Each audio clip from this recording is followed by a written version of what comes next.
नमस्कार दोस्तों, मैं संतोष पटेल स्वागत करता हूं आपके अपने YouTube चैनल डिजिटल भंडार पर।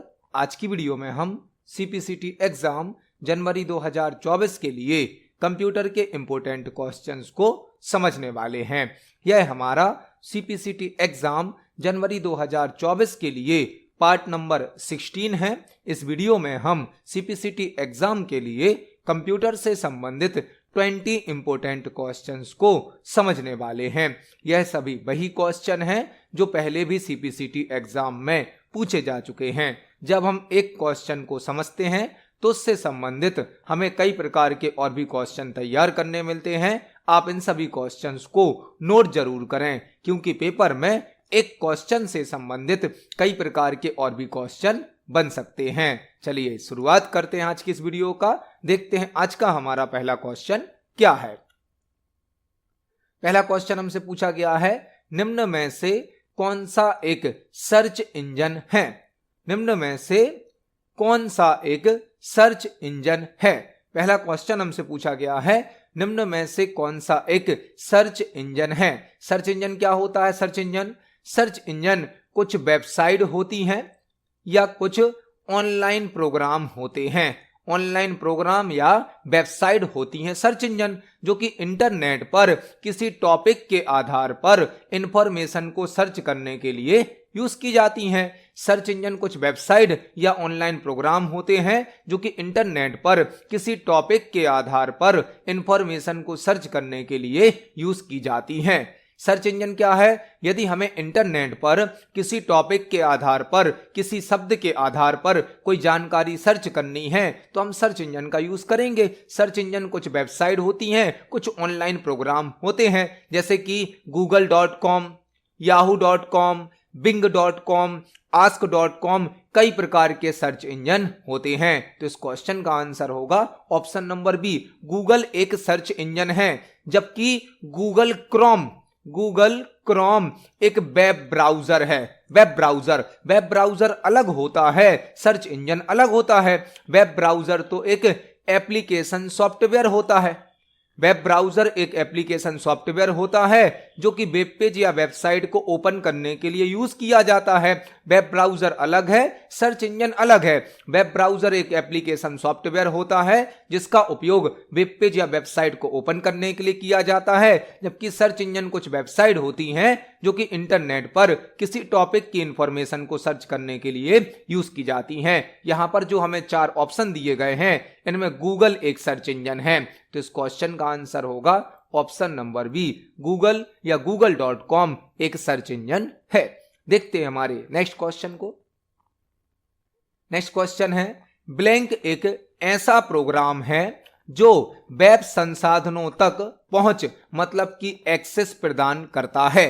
ब्लैंक एक ऐसा प्रोग्राम है जो वेब संसाधनों तक पहुंच मतलब कि एक्सेस प्रदान करता है। यह क्वेश्चन भी इंटरनेट से संबंधित है। हमसे पूछा गया है, ब्लैंक एक ऐसा प्रोग्राम या सॉफ्टवेयर है जो वेब संसाधनों मतलब वेब रिसोर्सेज तक एक्सेस प्रदान करता है।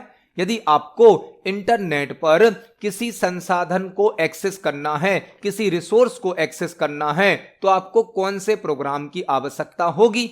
यहां पर एक ऐसा प्रोग्राम जो हमें वेब रिसोर्सेज का एक्सेस प्रदान कराता है वह कहलाता है वेब ब्राउजर। हमने प्रीवियस क्वेश्चन में भी वेब ब्राउजर के बारे में समझा।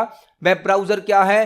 वेब ब्राउजर एक एप्लीकेशन सॉफ्टवेयर होता है जिसका उपयोग वेब पेज या वेबसाइट को ओपन करने के लिए किया जाता है। यदि हमें अपने कंप्यूटर पर कोई वेब पेज या वेबसाइट ओपन करनी है तो हमारे पास वेब ब्राउजर होना चाहिए। वेब ब्राउजर कई प्रकार के हैं, जैसे कि Google Chrome, opera mini, Mozilla Firefox, internet explorer. कई प्रकार के वेब ब्राउजर हैं जो कि किसी क्लाइंट कंप्यूटर से सर्वर पर स्टोर रिसोर्सेज को एक्सेस करने की सुविधा प्रदान करता है। तो इस क्वेश्चन का आंसर होगा ऑप्शन नंबर ए, वेब ब्राउजर। वेब ब्राउजर एक ऐसा प्रोग्राम है जो वेब संसाधनों तक पहुंच मतलब एक्सेस प्रदान करता है।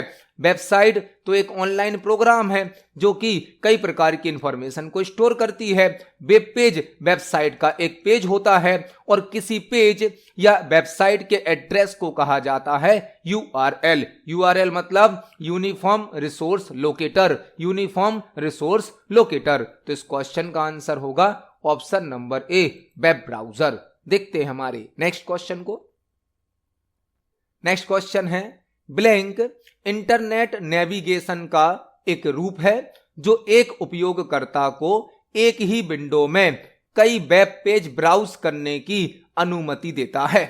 ब्लैंक इंटरनेट नेविगेशन का एक रूप है जो एक यूजर को एक ही विंडो में कई वेब पेज मतलब मल्टीपल वेब पेज ब्राउज करने की परमिशन देता है। यह क्वेश्चन भी इंटरनेट से संबंधित है। हमसे पूछा गया है ब्लैंक इंटरनेट नेविगेशन का एक रूप है। इंटरनेट नेविगेशन मतलब एक स्थान से दूसरे स्थान पर जाना, जो एक यूजर को एक ही विंडो में कई वेब पेज ब्राउज करने की परमिशन देता है।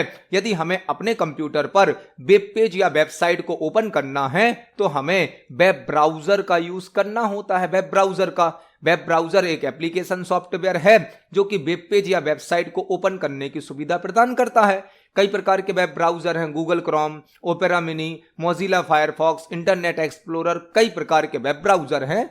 जब हम वेब ब्राउजर में कोई वेबसाइट ओपन करते हैं या कोई वेब पेज ओपन करते हैं तो एक टैब ओपन हो जाता है। टैब, वेब ब्राउजर में कोई भी वेब पेज या वेबसाइट ओपन करने पर एक टैब ओपन होता है। और यदि हम अपने वेब ब्राउजर में मल्टीपल पेज ओपन करें तो हमें मल्टीपल टैब ओपन करने पड़ेंगे। मल्टीपल टैब में हम मल्टीपल वेब पेज को ओपन कर सकते हैं जिसे कहा जाता है tabbed browsing. Tabbed browsing, tabbed browsing web browser का एक ऐसा फीचर है जो एक ही वेब ब्राउजर की विंडो में मल्टीपल टैब को ओपन करने की सुविधा प्रदान करता है। मतलब इस क्वेश्चन का आंसर क्या होगा? ऑप्शन नंबर ए, टैब्ड ब्राउजिंग। टैब्ड ब्राउजिंग का मतलब है एक ही ब्राउजर विंडो में हम मल्टीपल टैब ओपन करेंगे और हर टैब पर अलग अलग वेब पेज या वेबसाइट को ओपन कर सकते हैं। तो इस क्वेश्चन का आंसर होगा ऑप्शन नंबर ए। देखते हैं हमारे नेक्स्ट क्वेश्चन को।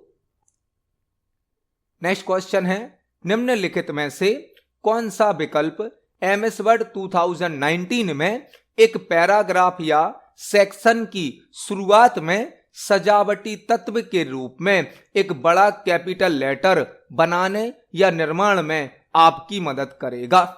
निम्नलिखित में से कौन सा विकल्प एमएस वर्ड 2019 में एक पैराग्राफ या सेक्शन की शुरुआत में मतलब स्टार्टिंग में सजावटी तत्व मतलब एक अट्रैक्टिव या डेकोरेटिव एलिमेंट के रूप में एक बड़ा कैपिटल लेटर क्रिएट करने में आपकी हेल्प करेगा?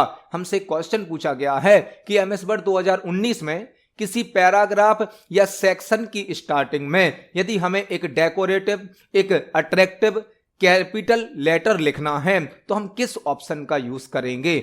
एमएस वर्ड में एक फीचर होता है drop cap. Drop cap, drop cap क्या करता है?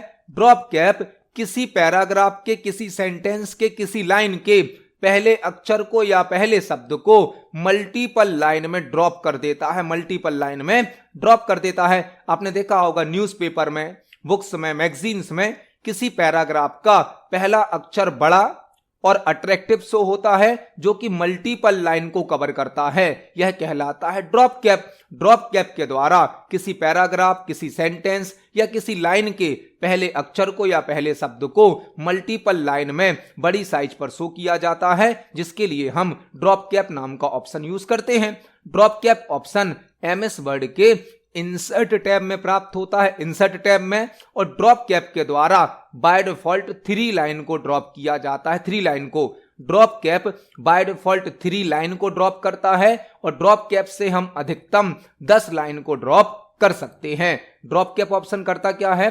ड्रॉप कैप ऑप्शन किसी पैराग्राफ, किसी सेंटेंस या किसी लाइन के पहले अक्षर को, पहले शब्द को एक बड़ी साइज पर आकर्षक रूप में शो करता है। Drop cap option insert tab में प्राप्त होता है। बाय डिफॉल्ट 3 लाइन को ड्रॉप किया जाता है और मैक्सिमम 10 लाइन को ड्रॉप किया जाता है।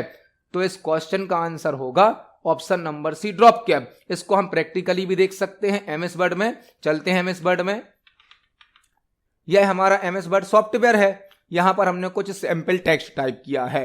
अब यदि हमें अपने किसी पैराग्राफ के स्टार्टिंग कैरेक्टर को या किसी शब्द को एक बड़ी साइज में अट्रैक्टिव शो करना है तो पहले हमें उस कैरेक्टर को सिलेक्ट करना होगा। सिलेक्ट करने के बाद हमें इंसर्ट टैब पर जाना है। इंसर्ट टैब में यहां पर हमें टेक्स्ट ग्रुप में ड्रॉप कैप नाम का ऑप्शन दिया जाता है। जब हम ड्रॉप कैप पर क्लिक करेंगे तो यहां पर बाय डिफॉल्ट होता है नन।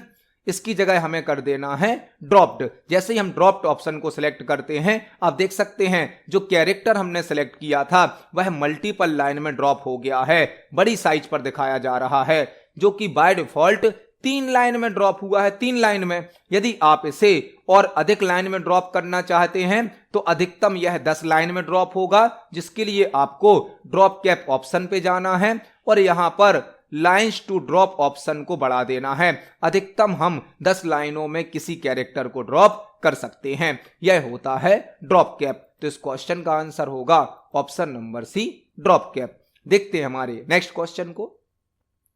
नेक्स्ट क्वेश्चन है JRE का पूर्ण रूप क्या है। JRE का पूर्ण रूप क्या है। हमसे क्वेश्चन पूछा गया है JRE का फुल फॉर्म क्या है। JRE का फुल फॉर्म क्या है आपको समझना होगा। JRE क्या है और किससे संबंधित है। यहां पर आपको एक साथ 3-4 क्वेश्चन तैयार करने हैं। जो JRE है यह जावा लैंग्वेज से संबंधित है।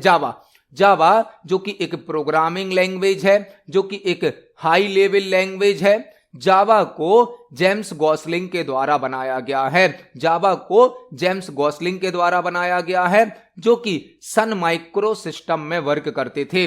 जावा को जेम्स गॉसलिंग के द्वारा बनाया गया है, जो कि सन माइक्रो सिस्टम का पार्ट थे और जावा को सन 1995 में बनाया गया था। तो जावा एक प्रोग्रामिंग लैंग्वेज है, एक हाई लेवल लैंग्वेज है, जिसका आविष्कार जेम्स गॉसलिंग के द्वारा किया गया है, जो कि सन माइक्रो सिस्टम नाम की कंपनी में वर्क करते थे और जावा को सन 1995 में बनाया गया था। यदि हमें अपने कंप्यूटर पर जावा का प्रोग्राम रन करना होता है तो हमें एक सॉफ्टवेयर इंस्टॉल करना होता है JDK।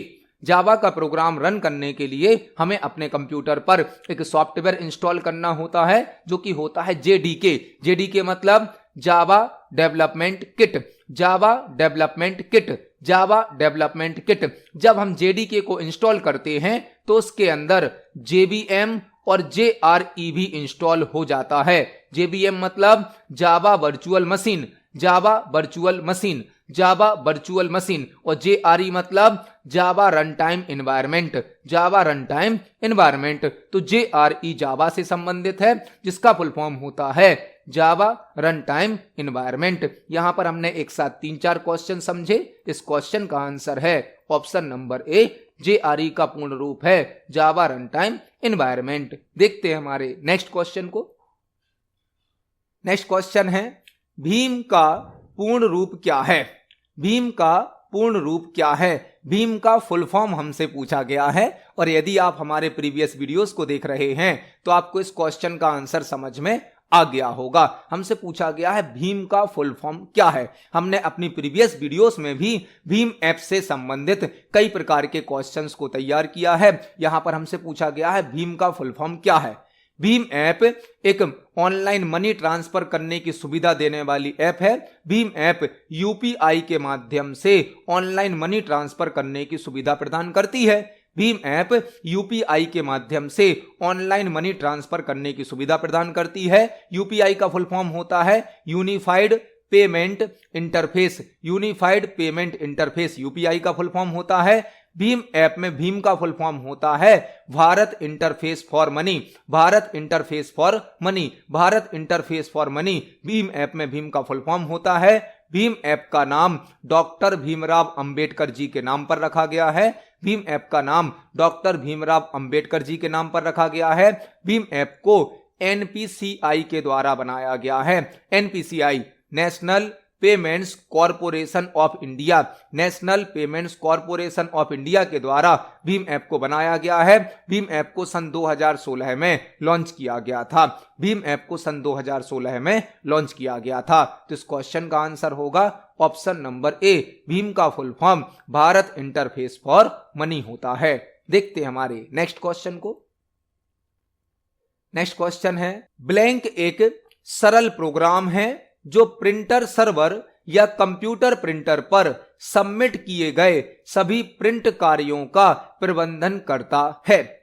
ब्लैंक एक सरल प्रोग्राम है, मतलब इजी प्रोग्राम है, सॉफ्टवेयर है जो प्रिंट सर्वर या कंप्यूटर प्रिंटर पर सबमिट किए गए सभी प्रिंट कार्यों का मैनेजमेंट करता है। यह क्वेश्चन प्रिंटर से संबंधित है। प्रिंटर से रिलेटेड एक सरल प्रोग्राम होता है जो कि सर्वर पर या कंप्यूटर प्रिंटर पर सबमिट होने वाले सभी प्रिंट का मैनेजमेंट करता है। प्रिंटर क्या है? प्रिंटर एक आउटपुट डिवाइस है जो कि हमें हार्ड कॉपी आउटपुट प्रदान करती है और किसी डॉक्यूमेंट को, किसी फाइल को प्रिंट करने के लिए Ctrl+P शॉर्टकट की का यूज किया जाता है। Ctrl+P जब भी हम कोई डॉक्यूमेंट प्रिंट करते हैं, कोई फाइल प्रिंट करते हैं, तो वहां पर प्रिंट स्पूलर यूज होता है। प्रिंट स्पूलर क्या है? प्रिंट स्पूलर एक ऐसा प्रोग्राम है जो प्रिंटिंग से रिलेटेड सभी टास्क का मैनेजमेंट करता है। प्रिंटर से संबंधित जो भी कार्य होते हैं उन सब का मैनेजमेंट करता है प्रिंट स्पूलर। तो इस क्वेश्चन का आंसर क्या होगा? Option number D,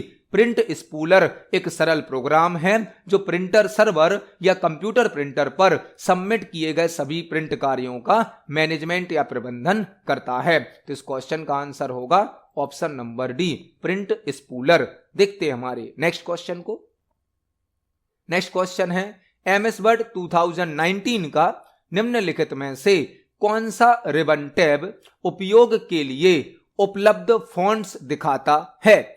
MS word 2019 का निम्नलिखित में से कौन सा रिबन टैब उपयोग के लिए उपलब्ध फॉन्ट्स दिखाता है? एमएस वर्ड से क्वेश्चन पूछा गया है कि एमएस वर्ड के कौन से टैब में हमें फॉन्ट ऑप्शन शो किए जाते हैं। फॉन्ट ऑप्शन, फॉन्ट क्या है? जब हम एमएस वर्ड में कोई टेक्स्ट टाइप करते हैं, तो टेक्स्ट को अट्रैक्टिव बनाने के लिए, आकर्षक बनाने के लिए हम टेक्स्ट की फॉर्मेटिंग कर देते हैं। और फॉर्मेटिंग के लिए हमें कई प्रकार के ऑप्शन दिए जाते हैं, जैसे कि font size, bold, italic, underline, colour, कई प्रकार के ऑप्शन होते हैं। हमसे पूछा गया है फॉन्ट ऑप्शन कौन से टैब में होता है? फॉन्ट ऑप्शन एमएस वर्ड के होम टैब में होता है। होम टैब में, जो कि हमें फॉर्मेटिंग से संबंधित कई प्रकार के ऑप्शन देता है। होम टैब में एक ग्रुप होता है फॉन्ट ग्रुप। फॉन्ट ग्रुप के अंदर सभी प्रकार के फॉर्मेटिंग से संबंधित ऑप्शन होते हैं। तो इस क्वेश्चन का आंसर होगा ऑप्शन नंबर डी। इसको हम एमएस वर्ड पर प्रैक्टिकली भी देख सकते हैं। चलते हैं एमएस वर्ड पर। एमएस वर्ड के होम टैब में फॉन्ट ग्रुप होता है जहां पर हमें सभी प्रकार के फॉन्ट शो किए जाते हैं और एमएस वर्ड का डिफॉल्ट फॉन्ट होता है कैलेबरी फॉन्ट। आपसे पूछा जा सकता है एमएस वर्ड का डिफॉल्ट फॉन्ट कौन सा होता है? एमएस वर्ड का डिफॉल्ट फॉन्ट होता है कैलेबरी फॉन्ट। तो इस क्वेश्चन का आंसर होगा option number D, home tab. देखते हैं हमारे नेक्स्ट क्वेश्चन को। नेक्स्ट क्वेश्चन है, निम्नलिखित में से कौन सी एक लोकप्रिय क्लाइंट साइड प्रोग्रामिंग लैंग्वेज है? निम्नलिखित में से कौन सी एक लोकप्रिय क्लाइंट साइड प्रोग्रामिंग भाषा है? यह क्वेश्चन भी कोडिंग से, प्रोग्रामिंग से संबंधित है। हमसे पूछा गया है निम्नलिखित में से कौन सी एक लोकप्रिय क्लाइंट साइड प्रोग्रामिंग लैंग्वेज है? जो प्रोग्रामिंग लैंग्वेज हैं वह दो कैटेगरी में डिवाइड होती हैं। एक होती है क्लाइंट साइड लैंग्वेज, एक होती है सर्वर साइड लैंग्वेज। एक होती है क्लाइंट साइड लैंग्वेज, एक होती है server side language. Client side language को डायरेक्ट क्लाइंट कंप्यूटर पर रन किया जाता है, जबकि सर्वर साइड लैंग्वेज को सर्वर पर रन किया जाता है। तो हमसे पूछा गया है निम्नलिखित में से कौन सी एक लोकप्रिय क्लाइंट साइड प्रोग्रामिंग लैंग्वेज है? वह है यहां पर CSS एक क्लाइंट साइड प्रोग्रामिंग लैंग्वेज है जिसका फुल फॉर्म होता है cascading style sheet. Cascading style sheet, CSS का फुल फॉर्म क्या है? Cascading style sheet. CSS को HTML के साथ यूज किया जाता है। HTML मतलब hyper text markup language. Hyper text markup language HTML से जो वेब पेज बनते हैं उन वेब पेज को अट्रैक्टिव बनाने के लिए CSS का यूज किया जाता है। CSS के द्वारा वेब पेज को अट्रैक्टिव या आकर्षक बनाया जाता है। CSS का फुल फॉर्म होता है कास्केडिंग स्टाइल सीट। तो इस क्वेश्चन का आंसर होगा ऑप्शन नंबर ए CSS। आपको एक और क्वेश्चन तैयार करना है। JSP का फुल फॉर्म क्या होता है? Java server page. Java server page. तो इस क्वेश्चन का आंसर होगा ऑप्शन नंबर ए CSS। देखते हैं हमारे नेक्स्ट क्वेश्चन को। नेक्स्ट क्वेश्चन है, ब्लैंक कीबोर्ड पर एक प्रकार की टॉगल कुंजी है जो संख्यात्मक मतलब न्यूमेरिक पैड को सक्रिय मतलब इनेबल तथा निष्क्रिय मतलब डिसेबल करती है। कीबोर्ड से संबंधित एक क्वेश्चन पूछा गया है। ब्लैंक कीबोर्ड पर एक प्रकार की टॉगल कुंजी है मतलब टॉगल की है जो संख्यात्मक मतलब न्यूमेरिक पैड को सक्रिय मतलब कि इनेबल तथा निष्क्रिय मतलब कि डिसेबल करती है। यह क्वेश्चन कीबोर्ड से संबंधित है। कीबोर्ड से, कीबोर्ड क्या है? कीबोर्ड एक इनपुट डिवाइस होती है जो कि हमें कई प्रकार के डेटा को इनपुट करने की सुविधा प्रदान करती है। कीबोर्ड एक इनपुट डिवाइस है। कीबोर्ड में कई प्रकार की की होती हैं, जैसे कि A से लेकर Z तक अल्फाबेटिकल की होती हैं, 0 से लेकर 9 तक न्यूमेरिकल की होती हैं, F1 से लेकर F12 तक फंक्शन की होती हैं। कीबोर्ड में 4 प्रकार की एरो की होती हैं जिन्हें हम नेविगेशन की कहते हैं। कीबोर्ड में कई प्रकार की मॉडिफायर की होती हैं। मॉडिफायर की मतलब ऐसी की जो अदर की वर्किंग को बदल देती हैं, जो कि जनरली शॉर्टकट की बनाने के काम में आती हैं, जैसे कि कंट्रोल, शिफ्ट, ऑल्ट। साथ ही साथ कीबोर्ड में होती हैं टॉगल की। टॉगल की कौन सी की कहलाती कीबोर्ड में? ऐसी की जो एक बार प्रेस करने पर ऑन होती हैं, दोबारा प्रेस करने पर ऑफ होती हैं, उन्हें कहा जाता है टॉगल की। टॉगल की कीबोर्ड में वह की कहलाती हैं जो कि एक बार प्रेस करने पर ऑन होती हैं, दोबारा प्रेस करने पर ऑफ हो जाती हैं, जैसे कि caps lock, number lock, scroll lock, यह कहलाती हैं टॉगल की। कैप्स लॉक से क्या होगा? यदि कैप्स लॉक आप ऑन कर देंगे तो आपकी टाइपिंग कैपिटल लेटर में होगी, और कैप्स लॉक को ऑफ कर देंगे तो टाइपिंग स्मॉल लेटर में होगी। कैप्स लॉक से हम कैपिटल या स्मॉल लेटर को टाइप कर सकते हैं। जबकि एक की होती है नम लॉक की, नंबर लॉक की, जो कि राइट साइड में जो न्यूमेरिक पैड होता है, जहां पर 0 से लेके 9 तक के नंबर होते हैं और प्लस माइनस जैसे कुछ सिंबल होते हैं, वहां पर एक की होती है नम लॉक की या नंबर लॉक की, जो कि ऑन या ऑफ करने पर जो हमारा न्यूमेरिक पैड होता है, नंबर वाली की होती हैं, उनको हम ऑन और ऑफ कर सकते हैं। नम लॉक एक ऐसी की है जो कि कीबोर्ड में एक प्रकार की टॉगल की है, जिससे हम न्यूमेरिक पैड को इनेबल या डिसेबल कर सकते हैं। तो इस क्वेश्चन का आंसर होगा option number A num lock. देखते हैं हमारे नेक्स्ट क्वेश्चन को। नेक्स्ट क्वेश्चन है, MS वर्ड 2019 की निम्नलिखित में से कौन सी विशेषता दस्तावेज में सामान्य टाइपोग्राफिकल त्रुटियों को स्वचालित रूप से ठीक करता है?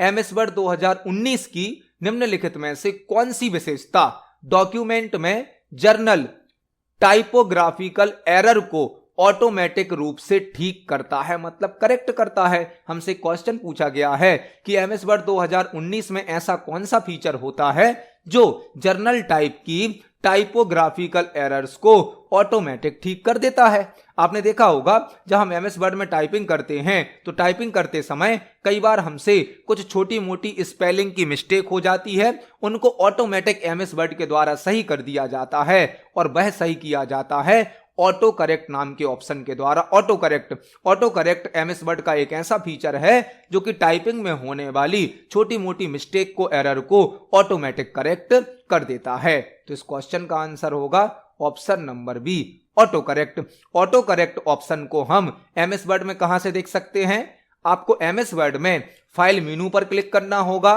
फाइल मेनू के अंदर आपको ऑप्शंस पर क्लिक करना है। ऑप्शंस पर क्लिक करने के बाद आपको प्रूफिंग टैब को सिलेक्ट करना है। प्रूफिंग के अंदर होता है ऑटो करेक्ट ऑप्शन। यहां से आप ऑटो करेक्ट से संबंधित सभी प्रकार की सेटिंग्स को ऑन या ऑफ कर सकते हो, जो कि हमारा MS वर्ड का एक ऐसा फीचर है जर्नल टाइपिंग वाली मिस्टेक को ऑटोमेटिक ठीक कर देता है। इस क्वेश्चन का आंसर होगा ऑप्शन नंबर बी। देखते हैं हमारे नेक्स्ट क्वेश्चन को। नेक्स्ट क्वेश्चन है, निम्नलिखित में से कौन सी सर्वर साइड प्रोग्रामिंग भाषा का सबसे कम उपयोग किया जाता है? निम्नलिखित में से कौन सी सर्वर साइड प्रोग्रामिंग भाषा का सबसे कम उपयोग किया जाता है? यह क्वेश्चन भी कोडिंग से प्रोग्रामिंग से संबंधित है। कोडिंग या प्रोग्रामिंग में कई प्रकार की प्रोग्रामिंग लैंग्वेज यूज की जाती हैं जिनके द्वारा गेम, वेबसाइट, सॉफ्टवेयर, एप्लीकेशन बनाए जाते हैं। हमें 4 लैंग्वेज के नाम दिए गए हैं और हमसे पूछा गया है निम्नलिखित में से कौन सी सर्वर साइड प्रोग्रामिंग भाषा का सबसे कम उपयोग किया जाता है।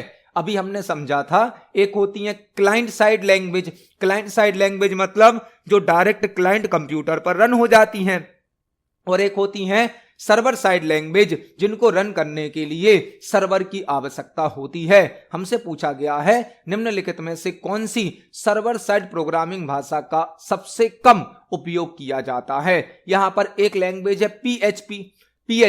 पीएचपी का फुल फॉर्म क्या होता? Hyper text pre processor. Hyper text pre processor. Hyper text pre processor. PHP का फुल फॉर्म क्या होता है? Hyper text pre processor.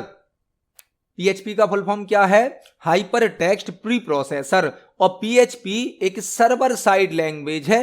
Server side language है मतलब पीएचपी को रन करने के लिए सर्वर का यूज किया जाता है। पीएचपी के द्वारा वेबसाइट बनाई जाती हैं और करंट टाइम पर मैक्सिमम वेबसाइट को बनाने में पीएचपी का यूज किया जाता है। तो पीएचपी का full form hyper text pre processor होता है। पीएचपी एक सर्वर साइड लैंग्वेज है जिसका उपयोग वेबसाइट बनाने में किया जाता है।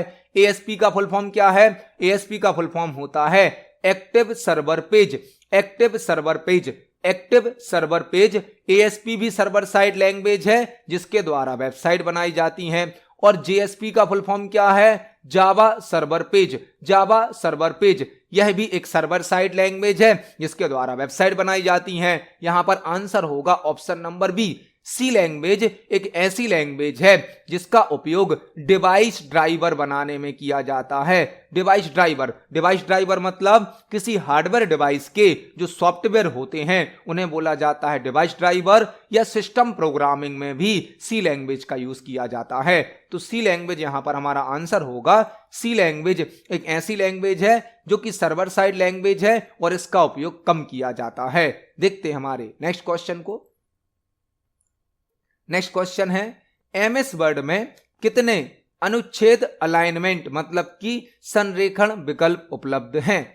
एमएस वर्ड में कितने अनुच्छेद मतलब पैराग्राफ, अलाइनमेंट मतलब संरेखण विकल्प उपलब्ध हैं? एमएस वर्ड से क्वेश्चन पूछा गया है कि एमएस वर्ड में पैराग्राफ के कितने अलाइनमेंट होते हैं। बहुत ही बेसिक सा और सिंपल सा क्वेश्चन है।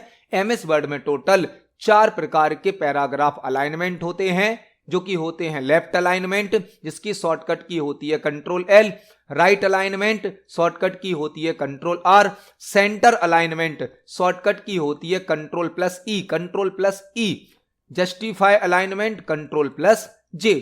एमएस वर्ड में पैराग्राफ के 4 प्रकार के अलाइनमेंट होते हैं। लेफ्ट अलाइनमेंट जिसकी शॉर्टकट की होती है कंट्रोल एल, राइट अलाइनमेंट जिसकी शॉर्टकट की होती है कंट्रोल आर, सेंटर अलाइनमेंट जिसकी शॉर्टकट की होती है कंट्रोल प्लस ई, और जस्टिफाई अलाइनमेंट जिसकी शॉर्टकट की होती है कंट्रोल प्लस जे।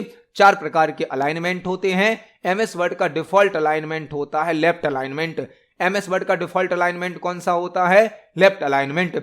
चारों प्रकार के अलाइनमेंट एमएस वर्ड के होम टैब में पैराग्राफ ग्रुप में प्रदान किए जाते हैं। पैराग्राफ ग्रुप में एमएस वर्ड के होम टैब में पैराग्राफ ग्रुप होता है जहां पर 4 प्रकार के अलाइनमेंट होते हैं। डिफॉल्ट अलाइनमेंट होता है लेफ्ट अलाइनमेंट। तो इस क्वेश्चन का आंसर होगा ऑप्शन नंबर सी।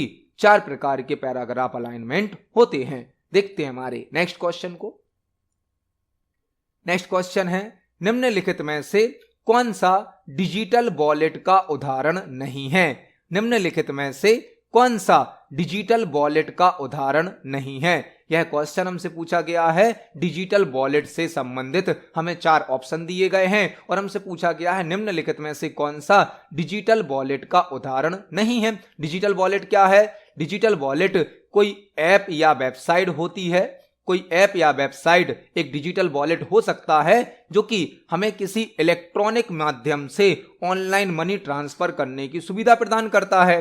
ऑनलाइन मनी ट्रांसफर करने के लिए करंट टाइम पर कई प्रकार के डिजिटल वॉलेट यूज किए जाते हैं, जैसे कि गूगल पे, भीम यूपीआई और फोन पे।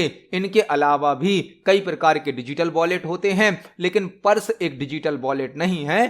पर्स तो एक फिजिकल वॉलेट होता है जिसे हम पॉकेट में रखते हैं, कैरी करते हैं। मतलब आंसर क्या होगा? ऑप्शन नंबर डी, गूगल पे, भीम यूपीआई और फोन पे। यह तीनों तो डिजिटल वॉलेट हैं, लेकिन पर्स एक डिजिटल वॉलेट नहीं है। तो इस क्वेश्चन का आंसर होगा ऑप्शन नंबर डी। देखते हैं हमारे नेक्स्ट क्वेश्चन को। नेक्स्ट क्वेश्चन है, एमएस वर्ड 2019 में मेलिंग टैब के अंतर्गत उस समूह की पहचान करें जिसमें केवल 2 आइकन होते हैं। एमएस वर्ड 2019 में मेलिंग टैब के अंतर्गत उस ग्रुप को आइडेंटिफाई करें जिसमें केवल 2 आइकन होते हैं। एमएस वर्ड से क्वेश्चन पूछा गया है कि एमएस वर्ड का जो मेलिंग टैब होता है, मेलिंग टैब, उसके अंतर्गत ऐसा कौन सा ग्रुप होता है जिसमें केवल 2 ही आइकन या 2 ही ऑप्शन होते हैं।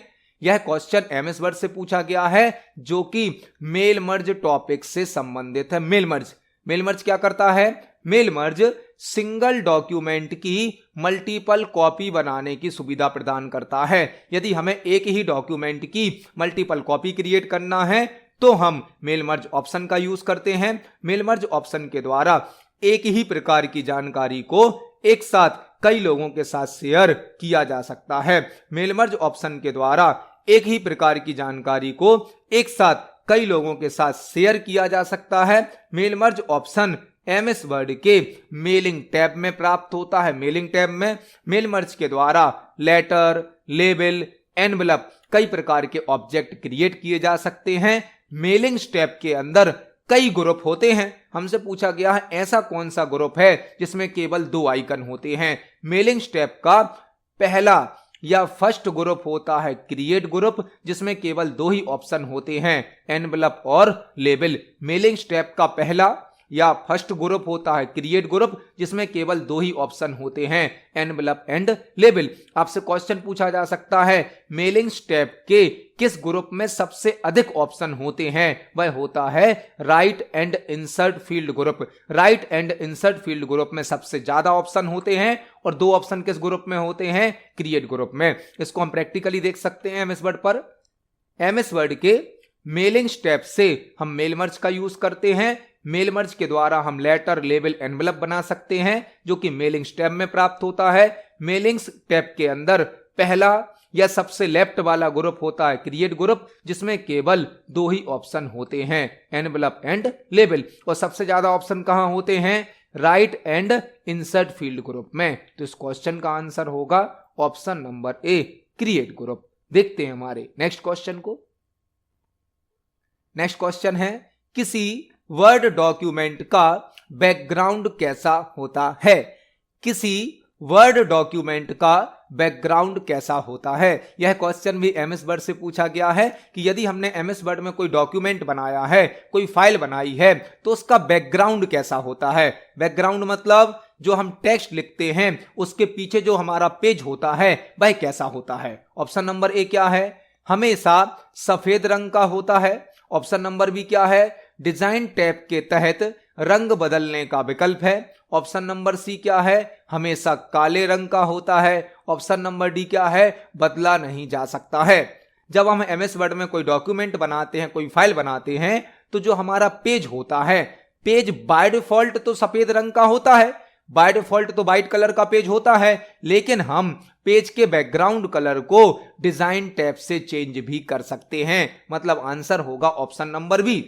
किसी वर्ड डॉक्यूमेंट का बैकग्राउंड कैसा होता है? बाय डिफॉल्ट तो व्हाइट होता है, लेकिन डिजाइन टैब के तहत, मतलब डिजाइन टैब के अंदर रंग बदलने का विकल्प भी होता है। यही हमारा आंसर होगा। इसे हम प्रैक्टिकली देख सकते हैं।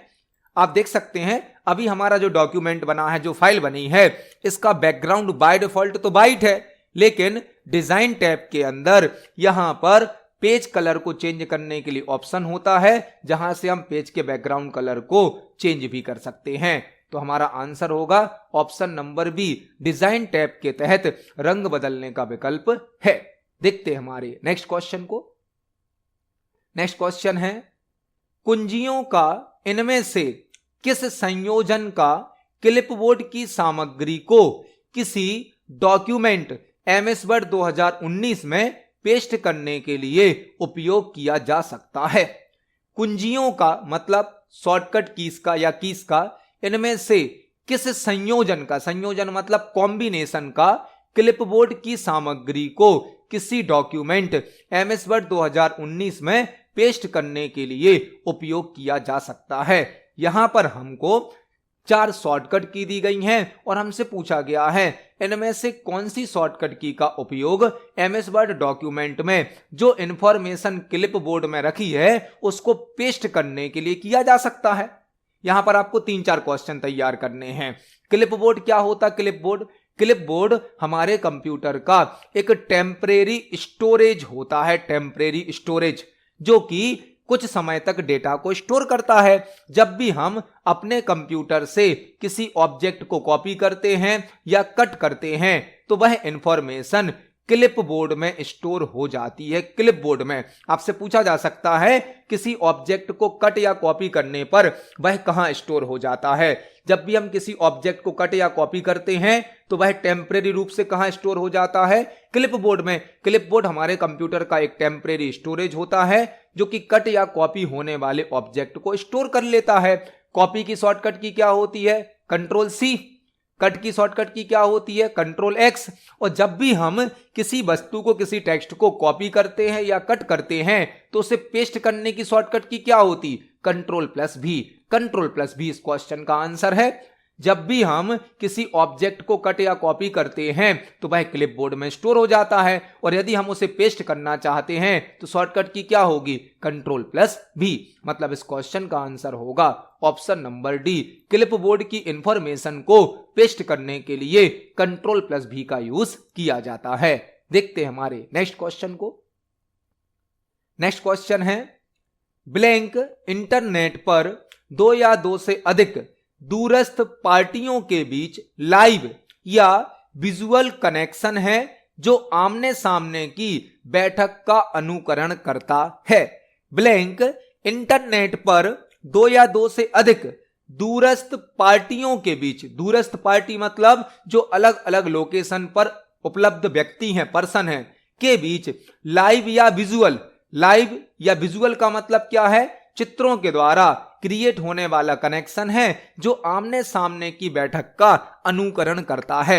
हमसे एक क्वेश्चन पूछा गया है कि इंटरनेट पर ऐसा कौन सा ऑप्शन है जो 2 अलग अलग स्थान पर बैठे लोगों के बीच में एक लाइव कम्युनिकेशन कराता है या विजुअल कम्युनिकेशन कराता है। विजुअल मतलब चित्रों के द्वारा, ग्राफिक्स के द्वारा।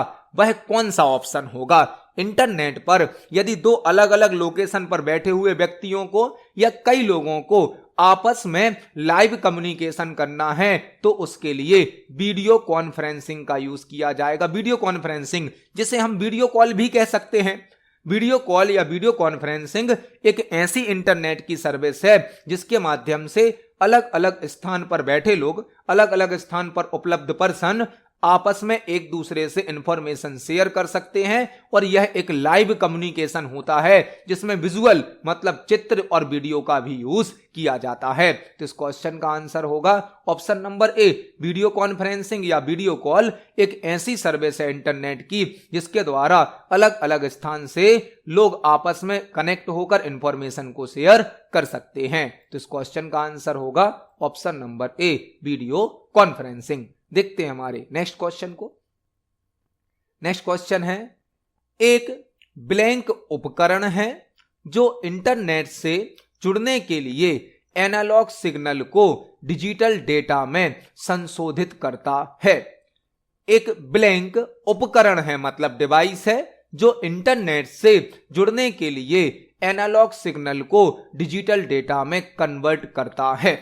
हमसे क्वेश्चन पूछा गया है कि ब्लैंक एक डिवाइस है जो इंटरनेट से जुड़ने के लिए एनालॉग सिग्नल को डिजिटल सिग्नल में या डिजिटल डेटा में कन्वर्ट कर देता है। वह डिवाइस होती है मॉडेम।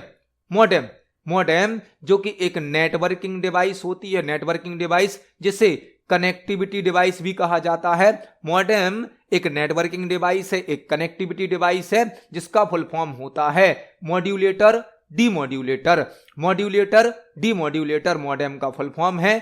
मॉडेम का यूज टेलीफोन लाइन को, यह टेलीफोन लाइन है, हमें टेलीफोन लाइन के माध्यम से अपने कंप्यूटर में इंटरनेट कनेक्ट करना है, लेकिन जो टेलीफोन लाइन है इसमें होते हैं एनालॉग सिग्नल, जबकि कंप्यूटर वर्क करता है डिजिटल सिग्नल पर।